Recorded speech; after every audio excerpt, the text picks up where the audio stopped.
Hello साथियों, नमस्कार।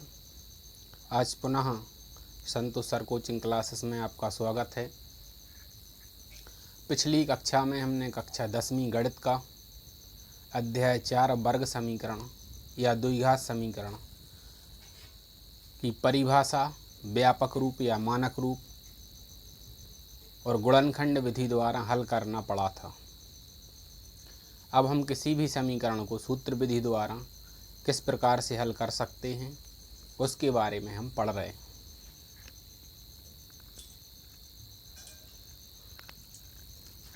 सबसे पहले हमें सूत्र लिखना है। और सूत्र हम किस प्रकार से लिखेंगे ये ध्यान देना है। यदि समीकरण x चर में है तो लिखा जाएगा सूत्र x बराबर, फिर ऐसे बटे खींच लेंगे, -b plus minus under root of b square minus 4ac upon 2a। यदि समीकरण y चर में है तो यहाँ पर बराबर किस तरफ y लिखना है, तो यहाँ लिखेंगे y बराबर।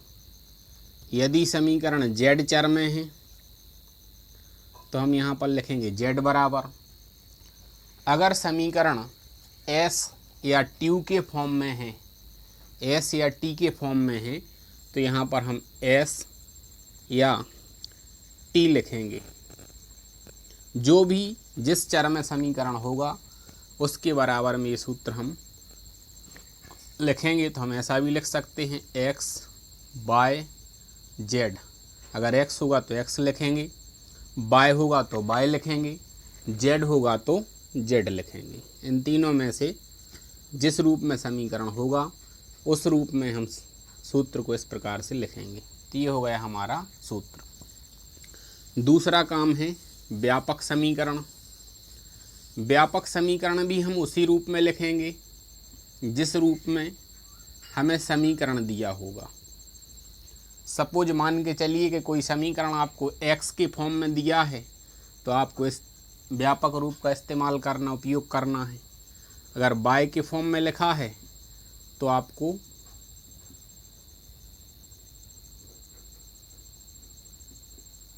y से कंपैरिजन करने के लिए ये वाला व्यापक लिखना है, और यदि z में लिखा है तो आपको ये वाला लिखना है। तो ये हो गया व्यापक रूप। आइए एक उदाहरण की सहायता से हम इसको समझते हैं।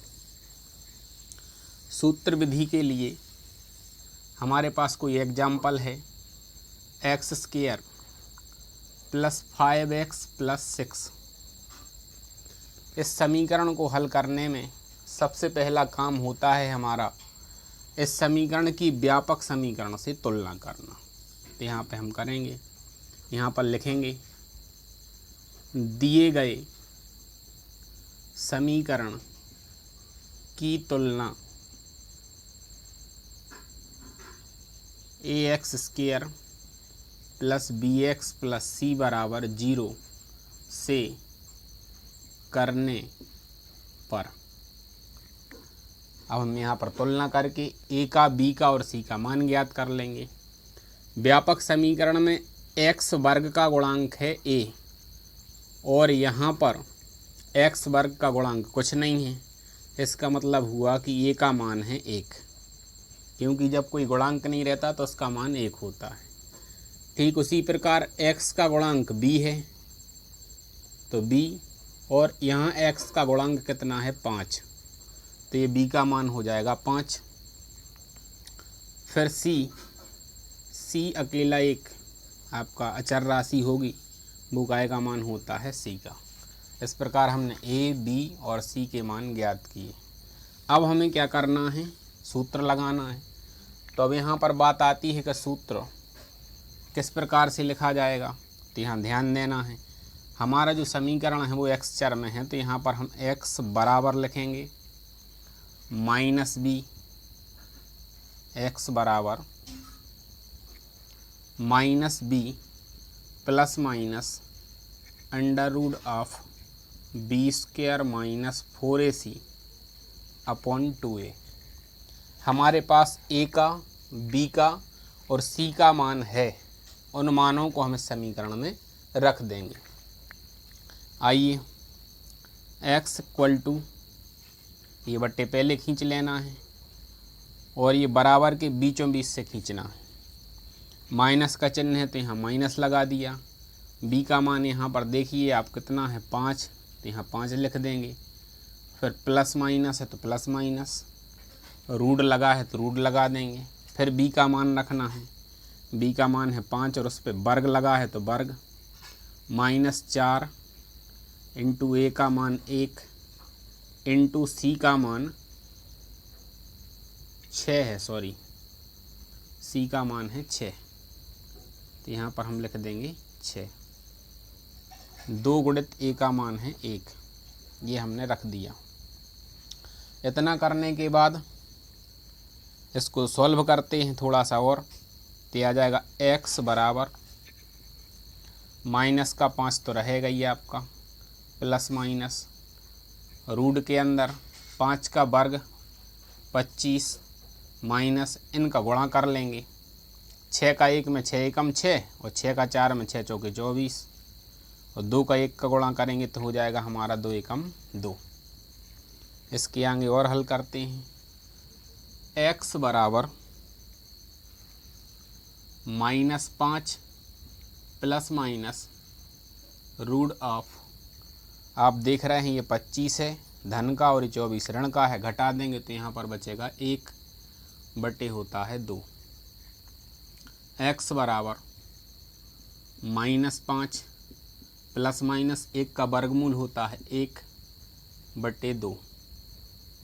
अब इसके बाद हमने ये मान ज्ञात किया। इसके बाद आप देख रहे होंगे कि यहाँ पर 2 चिन्ह लगे हैं, एक धन का चिन्ह लगा है और एक ऋण का चिन्ह लगा है।